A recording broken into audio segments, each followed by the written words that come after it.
ഹാനിബാലിന്റെ ആന സൈന്യത്തെക്കുറിച്ച് കേട്ടിട്ടുണ്ടോ?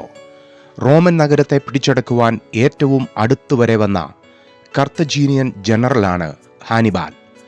ക്രിസ്തുവിന് മുൻപ് ജീവിച്ചിരുന്ന ഹാനിബാൽ ചരിത്രം കണ്ടതിൽ വെച്ചും ഏറ്റവും പ്രഗത്ഭനായ സൈനിക നേതാവാണ്.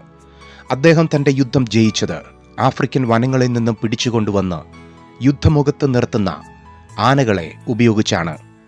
ആനകളെ കൊണ്ടുവന്ന് ശത്രുക്കളുടെ മാനസിക ശക്തിയെ കെടുത്തി യുദ്ധം ജയിക്കുക എന്നതാണ് ഹാനിബാലിൻ്റെ രീതി. ഹാനിബാലിൻ്റെ ആനകളെ ഓടിക്കുവാൻ റോമക്കാരുടെ കുതിരകൾക്ക് ശക്തി പോരായിരുന്നു. ഒടുവിൽ റോമൻ ജനറലായിരുന്ന സ്കിപ്പിയോ ആഫ്രിക്കാനസ് ഹാനിബാലിൻ്റെ ആനകളെ തുരത്തുവാൻ ഒരു വിദ്യ ഉപയോഗിച്ചു. അദ്ദേഹം വലിയ ശബ്ദമുള്ള കാഹളങ്ങൾ ആനകളുടെ നേരെ ഊതുവാൻ ആളുകളെ നിയമിച്ചു. കാഹളങ്ങളുടെ ശബ്ദം കേട്ട ആനകൾ പുറകിലേക്ക് വലിഞ്ഞ് യുദ്ധത്തിൽ നിന്ന് പിന്മാറി. ശക്തിയേറിയ ആനകൾക്ക് നേരെ വെറും കാഹള ശബ്ദം മാത്രമായിരുന്നു പ്രതിവിധി. നമുക്കും ഈ ഭൂമിയിൽ ഒരു യുദ്ധമുണ്ട്. ഭീതിപ്പെടുത്തുന്ന ആനകൾ പോലെ, പർവ്വതങ്ങൾ പോലെ അനേകം പ്രതികൂലങ്ങൾ നമുക്ക് നേരെ കടന്നുവരും. നമുക്ക് മുൻപോട്ട് പോകുവാൻ പറ്റാത്ത നിലയിൽ ചില ഭയങ്ങൾ നമ്മെ പിടിപെടും. ചില മനുഷ്യരുടെ തന്ത്രങ്ങളിൽ നാം അകപ്പെട്ടു പോകും. മുന്നോട്ട് പോകുവാൻ സാധിക്കാതെ ചില പരാജയഭീതി നമ്മെ പിടിപെടും. മഹാപർവ്വതം പോലെയുള്ള പ്രതികൂലങ്ങൾ നമ്മെ തോൽപ്പിക്കുവാൻ നമ്മോട് അടുക്കും. പല പ്രാവശ്യം നാം ഭയന്ന് പിന്മാറിയ ശത്രുവിൻ്റെ തന്ത്രങ്ങൾ ഉണ്ട്. മുന്നോട്ട് ഒരു വഴിയും തുറക്കാതെ നിൽക്കുന്ന അനുഭവങ്ങളുണ്ടാകും. ആന പോലെ നിൽക്കുന്ന വിദ്യാഭ്യാസവും പരീക്ഷകളും യാത്രകളും ഒക്കെയുണ്ടാകും. എന്നാൽ ഇതിനെല്ലാം ഉള്ള ഏക പരിഹാരം പരിപൂർണമായ ദൈവാശ്രയമാണ്. കുതിരകളും സൈന്യങ്ങളും നമുക്ക് ജയം നൽകുകയില്ല.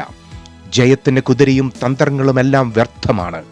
നമ്മെ ഭയപ്പെടുത്തുവാൻ പിശാചിന്റെ കൈവശം അനേകം ആയുധങ്ങളുണ്ട്.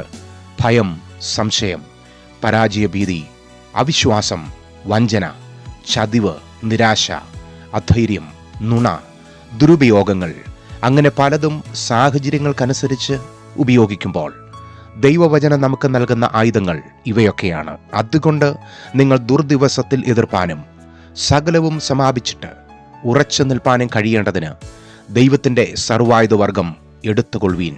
നിങ്ങളുടെ അരയ്ക്ക് സത്യം കെട്ടിയും നീതി എന്ന കവചം ധരിച്ചും സമാധാന സുവിശേഷത്തിനായുള്ള ഒരുക്കം കാലിന് ചെരുപ്പാക്കിയും എല്ലാറ്റിനും മീതെ ദുഷ്ടന്റെ തീയമ്പുകളെയൊക്കെയും കെടുക്കുവാൻ തക്കതായ വിശ്വാസം എന്ന പരിച എടുത്തും കൊണ്ട് നിൽപ്പീൻ.